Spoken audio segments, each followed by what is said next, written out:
ముందు శరీర శుభ్రత ఉండాలి. మన శరీరం నుండి ఆ ప్రాంతాన్ని మనం శుభ్రం చేసుకునే యోగం ఉండాలి. మనం స్నానం చేసిన తర్వాత చీపులు తీసుకొని శుభ్రం చేయడం ఉండదు. స్నానం చేయకముందు శుభ్రం చేసినా అది శుభ్రత కాదు.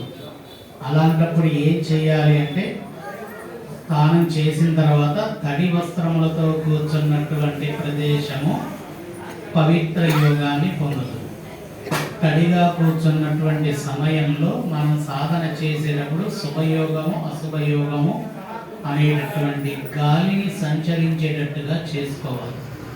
శుభయోగము అని అంటే గంధము, పసుపు, కుంకుమ లేదా గోమూత్రం ఇవన్నీ తీసుకుపోయి చల్లితే పవిత్రమైంది అనేది మీ మనసు నమ్మితే అది పవిత్రమవుతుంది. కాబట్టి అంతే. దాని తర్వాత అక్కడ పక్కన జంతువు వచ్చిన అక్కడ గోమూత్రం చల్లిన పవిత్రం అంటే నీ ముక్కు అల్లాడింది దాని వాసనకి. అది కాదు. మనం సాధనలో కూర్చున్నప్పుడు మొదటిగా మన శరీరం తడిగా ఉండాలి. ఆ తడిగా ఉన్న తర్వాత మనం సాధన ప్రారంభించేటటువంటి సమయంలో శుభకాలాన్ని పట్టుకోవాలి. అంటే శుభకాలం అంటే పరిశుభ్రం చేసేటటువంటి గాలి సంచరించేటటువంటి ప్రదేశంగా మారుతుంది. అశుభకాలం అని ఉంటుంది. శుభకాలంగా మార్చాలంటే ఏం చేయాలి? మన మనసుని శుభయోగంలోకి తీసుకువెళ్ళాలి. కూర్చున్నప్పుడు వేరొకరి గురించి స్వార్థమైన ఆలోచనలు చేయకూడదు. సాధన దగ్గర కూర్చున్నప్పుడు ఇక్కడ ఈగ తెచ్చినా దాని గురించి ఆలోచన చేయొద్దు. వేరే వాడు వచ్చి మనం ఏదైనా కుడితి నీళ్ళు పోసినా దాని గురించి ఆలోచన చేయకూడదు. సాధన కూర్చొని చేస్తూ ఉంటే మనలో నుంచి ఒక ఖాళీ శక్తి బయటికి వస్తుంది. సాధనలో మొదటి 4-5 నిమిషాల్లోనే ఖాళీ శక్తి వస్తుంది. ఆ ఖాళీ శక్తి వస్తేనే మనం సాధనలో కాలాన్ని నిర్ధారించుకోగలుగుతాం. ఖాళీ శక్తి రానటువంటి వాడు సాధన నిర్ధారించుకోలేడు. ఖాళీ శక్తి వస్తేనే కాలానికి తగినటువంటి సమయం మన దగ్గర ఉంటుంది. అది లేనప్పుడు ఏమైందంటే ఎక్కువసేపు కూర్చోలేము. అప్పుడు అది పరిశుభ్రంగా లేకపోయినాకు మనల్ని లేపి. కాబట్టి శుభ్రం కోసం ఏం చేయాలి? తొడవడం చేయడం కాకుండా తడి వస్త్రములతో వెళ్ళి కూర్చొని పొడి వస్త్రములుగా మారేంతసేపు సాధన చేస్తే శుభయోగ సమయం అనేది మనలో నుంచి రిలీజ్ అవుతుంది. ఆ శుభయోగ సాధనతో ఉన్నటువంటి సమయం ఆ ఆడిపోయిన బట్టలతో లేచి అప్పుడు నువ్వు శుభ్రం చేసుకుంటే అది నీకు ఎప్పటికీ నిర్ధారించబడినటువంటి స్థలముగా మారుతుంది. మరలా చెప్తూ వినండి. సాధన చేసే ముందు శుభ్రం చేయకూడదు. సాధన చేసేటప్పుడు మీరు తడి బట్టలతోనే వెళ్ళి అక్కడ ఎలా ఉన్నా కూర్చోవాలి. నేను కూర్చోండి హోమం చేసేది అక్కడ గలీజ్గా ఉందని చెప్పి మీ అందరిని పిలిపించి కడిగించి తుడిపించి అక్కడ నేను పూలు గీలు అన్నీ వేసుకొని కూర్చుంటే అది మంచిది కాదు. నా మనసు అంతా ఎక్కడ ఉంటుందంటే నేను శుభ్రం చేసి ఇక్కడ మంచి వస్త్రం వేసుకున్నా ఇక్కడ కూర్చోవచ్చనే ఉంటుంది. అది కాదు శుభ్రం చేసే విధానం. సాధకుడు అనేవాడు ఫస్ట్ తలస్నానం చేసిన తర్వాత తడి బట్టల మీద పోయి అది ఎక్కడైనా కూర్చోవచ్చు. మనకి బెడ్రూమా, దేవతా రూమా, ఆఫీస్ రూమా, హాలా, అవతల వాళ్ళు చికెన్లు మటన్ తింటున్నా ఇవన్నీ మనకు అసలు అవసరమే లేదు. సాధకుడు అనేటటువంటి వాడు గబ్బుగా ఉంటాడు. మీకు తెలిసి ఉంటుందో లేదు. సబ్బు ఇవేవి కాకుండా గంగతో తడుపుకొని చేస్తారు.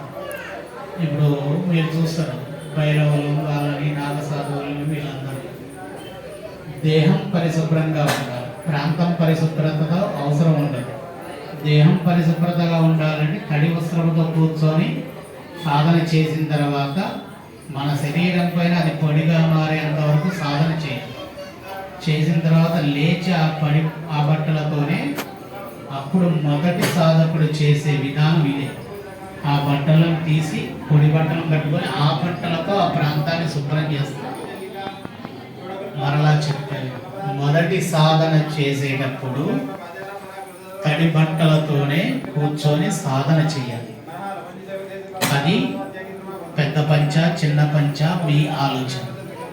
అది ఆరేంత వరకు సాధన చేసి ఆరిన తర్వాత లేచి పొడి వస్త్రములు కట్టుకొని ఆ బట్ట మీద నీళ్లు చల్లి దాంతోనే మడిగా తొడుగుతారు.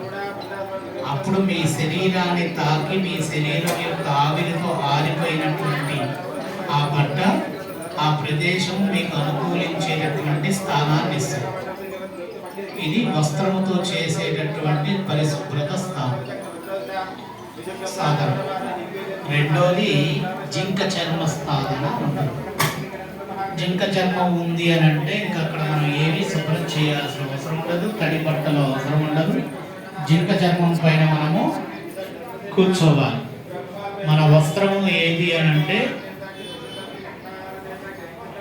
అంగవస్త్రముగా ఉండాలి. అంటే మన భాషలో చెప్పాలంటే కట్రాయనగా ఉండాలి. అప్పుడు కూర్చొని చేయాలి. చాలామంది మీరు చూస్తారు అంగవస్త్రాన్ని పెట్టుకొని బయట ఎందుకు తిరుగుతారంటే జింక చర్మంపై సాధన చేసిన వాడు వస్త్రాన్ని ధరించకూడదు. అంగవస్త్రం మాత్రమే పెట్టాలి. ఇప్పుడు మీకు నాగ సాధువులు అఘోరాలు వీళ్ళందరూ ఎందుకు వస్త్రాలు లేకుండా ఉండరని మీరు నవ్వుకోవచ్చు, ఏదైనా చేసుకోవచ్చు. కానీ దాని యొక్క శక్తి వస్త్రము తగిలింది అని అంటే పోతుంది. వస్త్రము తగిలేటటువంటి ప్రదేశం ఏది అంటే సృష్టిలో ముఖ్యమైనటువంటి భాగాన్ని కలిగి ఉండేటటువంటిది యోని స్థాన భాగం, సృష్టి కార్యాచరణ. ఆ యోని మీద చూపు రేఖలు అనేటటువంటి పడకూడదు. చూపు రేఖలు పడినవి అంటే అవతల వాడి యొక్క మనసుని మనము డిస్టర్బ్ చేసేటటువంటి విధానము కలిగితే, అవతల వాడి మనసు డిస్టర్బ్ అయ్యింది అని అంటే కామం అనేటటువంటిది రగులుతుంది. కామం రగిలిందంటే వాడు మనల్ని ఆగం చేసేటటువంటి విధానం. అందుకని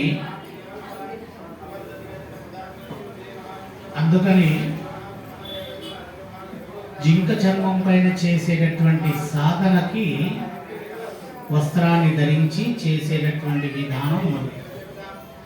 పులి చర్మం పైన చేస్తారు, ఇంకా వాళ్ళకి ఏ వస్త్రమో ఉండదు. అసలు వాళ్ళు కూర్చునేటప్పుడే డైరెక్ట్గా దిగంబరంగా కూర్చుంటారు, సాధన చేస్తారు. లేచిన తర్వాత అవతల వాళ్ళని తాకనియరు. వాళ్ళు వస్త్రం ఎలా కట్టుకుంటారంటే ఒకటే వస్త్రము పొడుగ్గా కట్టుకుంటారు, ఒకటే రకమైనటువంటి వస్త్రాన్ని ధరిస్తారు, ఒకటే రకమైనటువంటి విధానమైన సాంప్రదాయంలో కొనసాగుతారు, ఒకటే విధానమైనటువంటి పలహారాన్ని స్వీకరిస్తారు. అటువంటి ఇప్పుడు మరి మీరు ఏ సాధన చేయాలని మీరు అనేది అర్హత. మీరు ఏ సాధన చేయాలనేది మీరు నిర్ణయం తీసుకునే అవకాశం ఎక్కడ ఉంది అని అంటే తడిబట్ట తర్వాత మీరేం చేయాలి? జింక చర్మం తెచ్చుకొని చేస్తే మీరు బయట తిరగలేరు, అడవిలో ఉండాలి, మానవులకు దూరంగా ఉండాలి. మా పులి చర్మం పైన చేస్తే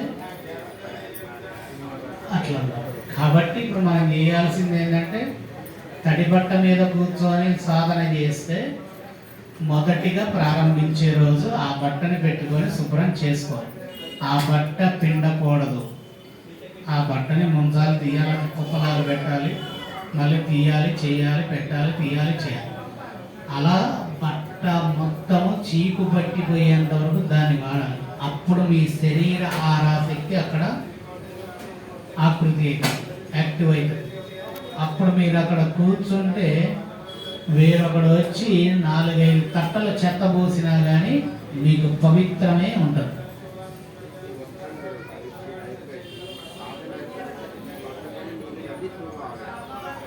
ఫస్ట్ కట్టుకున్న వస్త్రం, తర్వాత కట్టుకునేటటువంటి మొదటి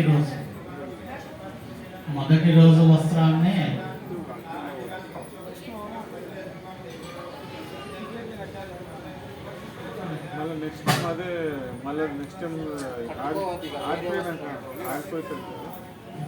నెక్స్ట్ వేరే వస్త్రంతో అది పరిమితమైనటువంటి కాల సంబంధం పెట్టుకోవాలి.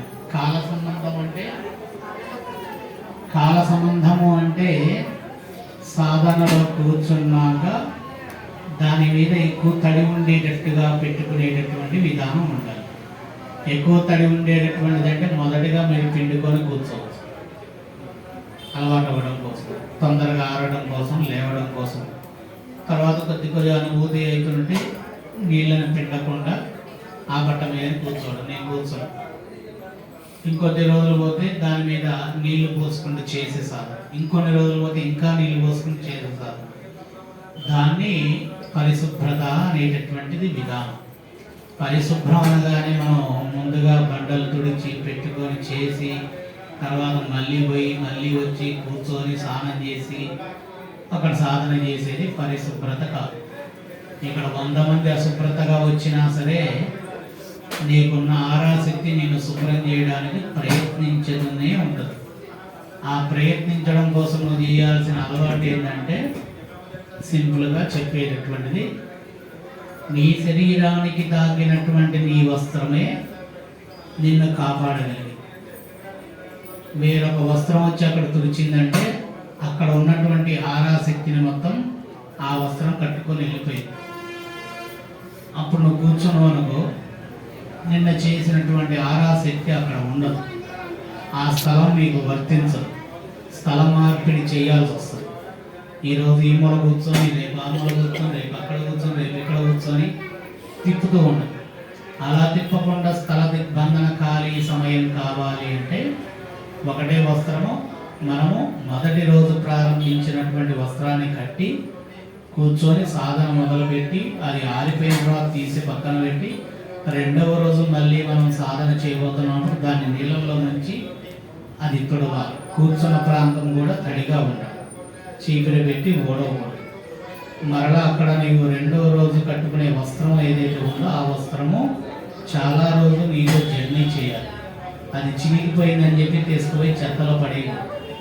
అది చినిగిపోయినా కానీ కట్ చేసి ముక్కలు పెట్టుకొని దగ్గరగా మీరు హోమం చేసేటటువంటి సమయంలో ఆ హోమంలో వేసేటటువంటి విధానం చేసుకోవాలి. ఆ హోమంలో కాలినటువంటి ఆ పంచ యొక్క వస్త్రాన్ని యొక్క బూడిదని తీసుకొని నుదిటిన ధరించాలి. నీ ఆరాశక్తి నీతోనే సంచరించేటట్టుగా ఉండాలి. నీ వస్త్రం వేరొకటి దొరికిందంటే వేరే గురువుకి నిన్ను మార్చుకుంటాడు బానిసగా. గురువులకి ఎందుకంత బానిసగా అయిపోతారు భక్తులు అంటే వాళ్ళ యొక్క ఆరాశక్తి. కాబట్టి నీది నీ దగ్గరే ఉండాలి. నా శక్తిని వేరొకడు కబ్జా చేయకూడదు అంటే తడిబట్ట మాత్రమే. పొడితో చేసేటటువంటిది ఏం చేస్తుంది అంటే ఈరోజు పొడిగా ఉన్నప్పుడు ఏమైందంటే ఏం ఆరాశక్తి, నీ ఆరాశక్తి, ఏం ఆరాశక్తి అంతా కలిగిడి బిలిగిడి అవుతుంది. తడి పొడిదాన్ని ఏం చేస్తుంది, పొడిదాన్ని తడిగా మారుస్తుంది. పొడిది తడిని మార్పగలుగుతా. కాబట్టి తడిదే పవిత్రమైనటువంటి యోగాన్ని కలిగించింది. తడిగా పొడిది తగిలితే ఏముండదు, తడిది తగిలితే ఏముండదు.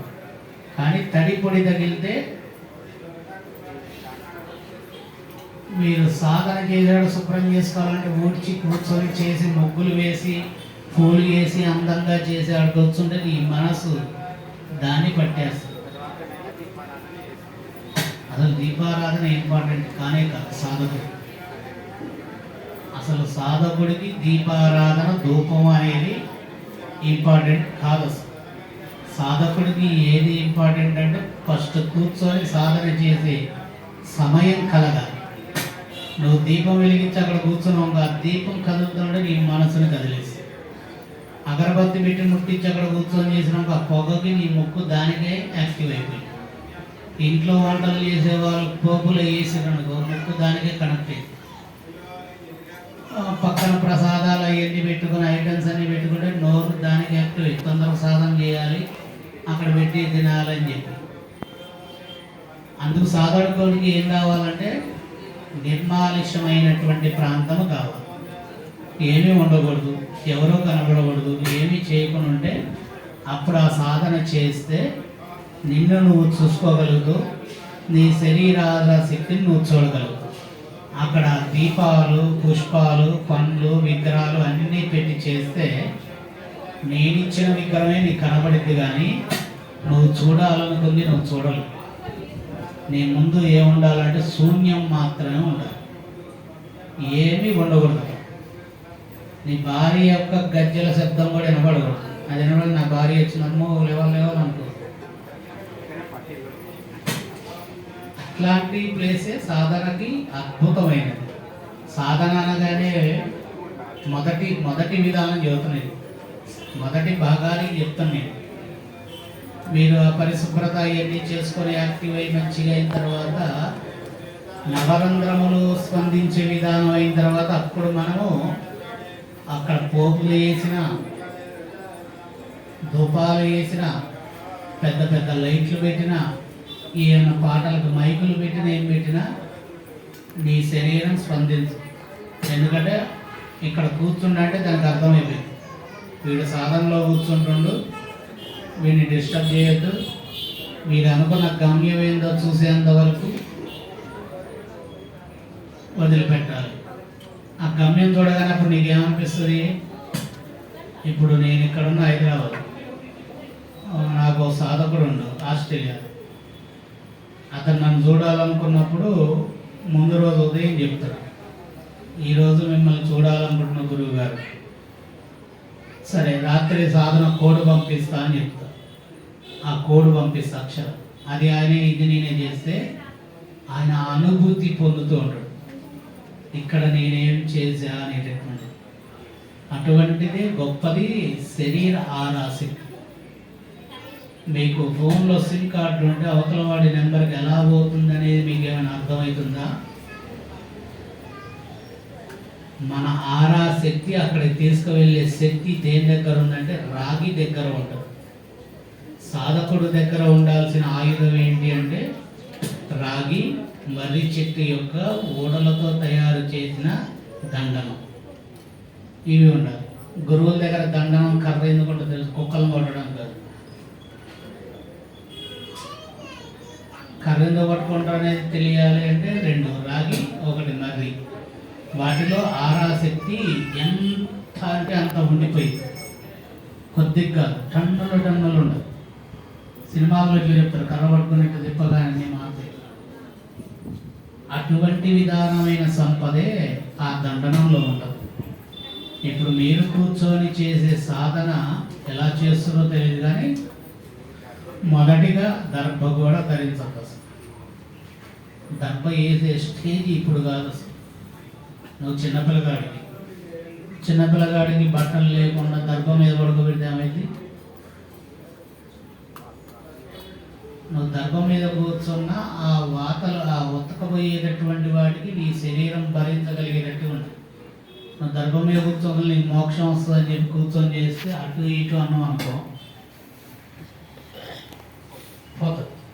అందుకని ఫస్ట్ చేయాల్సింది ఏంటంటే మన శరీరం కూర్చోబెట్టడానికి రెడీ అవ్వాలి. మన తలుపు, ఆ రూమ్ తలుపు తీస్తున్నాం అంటే మన మనసు ఫిక్స్ అయిపోవాలి, వీడు తీస్తుండు, నా శరీరానికి హింస తప్పదు, ఇక నేను పోయి వాడికి ఏదో తొందరగా చూపించకొస్తే వాడిని లేపచ్చు, తొందరగా మళ్ళీ బయట తిరగచ్చు అని దానికి అనిపించేటట్టుగా చేయాలి. దానికంటే దేనికి? మనస్సుకి. మన మనస్సుకి ఇప్పుడు రాత్రి కాగానే నేను కొద్దిగా అడావుడికి పోతాను, వెళ్ళాలి, ఎందుకంటే సాధారణ టైం అవుతుంది, అది గుంజుతూ ఉండదు. చేయకపోతే మైండ్ అంతా ఖరాబ్ అవుతుంది, పిచ్చిగా అవుతుంది. అప్పుడు పై కూర్చొని సాధన చేసిన తర్వాత మళ్ళీ 3:30-4కి లేచాక అప్పుడు 4 గంటలకు నేను పడుకున్నాక 7 గంటల నుంచి నాకు ఫోన్లో మొదలు పెడతాను. నేను సైలెంట్లో పెడతాను, ఎత్తను. మళ్ళీ నిద్ర లేచిన తర్వాత మళ్ళీ సాధన చేసుకుంటాం మామూలు చేసుకున్నాక అప్పుడు బయలుదేరి వస్తాం. అప్పుడు వచ్చిన తర్వాత ఎవడైతే ఫస్ట్ నన్ను తాకుతారో వాడికి కార్యజయం అయిపోయింది.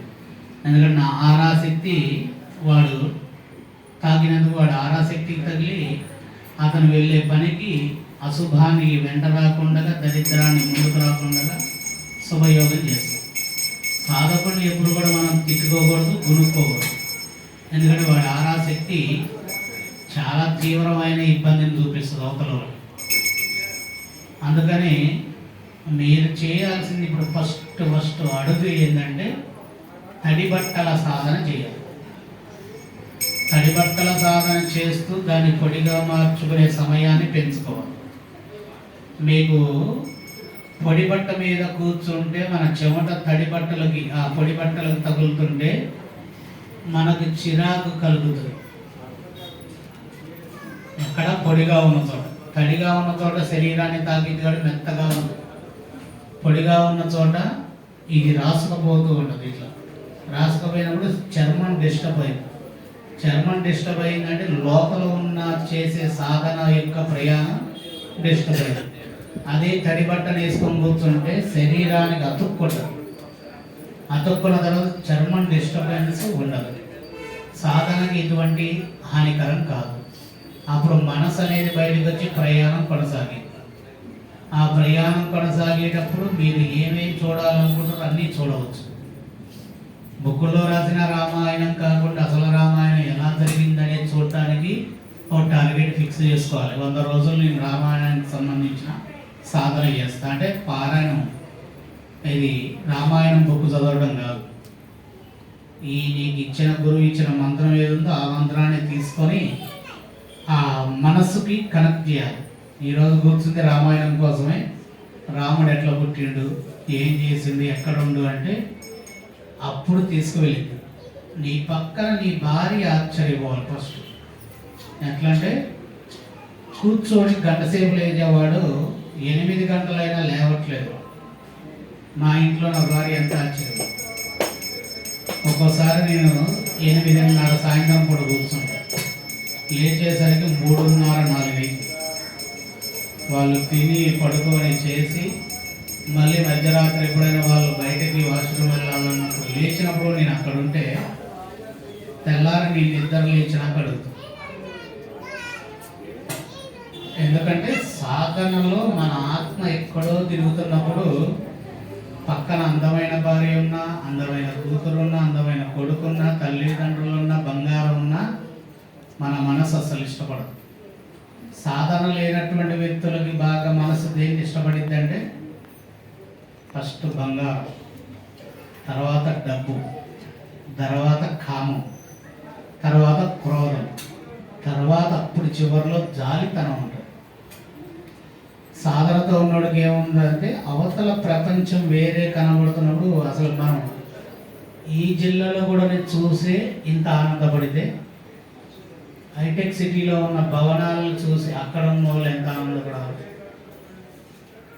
ఇక్కడికి అక్కడికి ఎంత తేడా ఉంది, చాలా తేడా ఉంది. ఈ భూమి మీద ఉన్న మనము వేరొక భూఖండం కాకుండా దేవత ఖండాన్ని మనం చూసే విధానంలో అక్కడ మనం ఫ్లైట్ వేసుకొని తిరుగుతూ ఉంటే ఆ కొత్త ప్రపంచాన్ని చూస్తూ ఉంటే పక్కనొచ్చి భార్య కదిలిస్తున్నా మనం లేవం, మనకు అవసరం లేదు. అటువంటి దాంట్లోకి వెళ్ళాలి అంటే శరీరాన్ని ముద్దుపరచాలి. బాగా శరీరాన్ని ముద్దుపరచాలంటే పొడి వస్త్రము పనికిరాదు, తడి వస్త్రం మీద కూర్చోవాలి. కూర్చున్న చోట పరిశుభ్రంగా ఉండాలంటే పరిశుభ్రంతో నీకు సంబంధం లేనటువంటి కాళీమాత శక్తి కావాలి. కాళీమాత దేనికి స్పందిస్తుంది అంటే తడిగా ఉన్న ప్రాంతం మొత్తం ఆమెదే, తడిగా ఉన్నటువంటి దేశం మొత్తం ఆమెదే. ఖాళీ దేశం ఏంటంటే తడిగా ఉండి విద్యుత్ కాంతుల శోభతతో ఉంటుంది అమ్మవారు. నల్లగా ఉన్నటువంటి చీకట్లో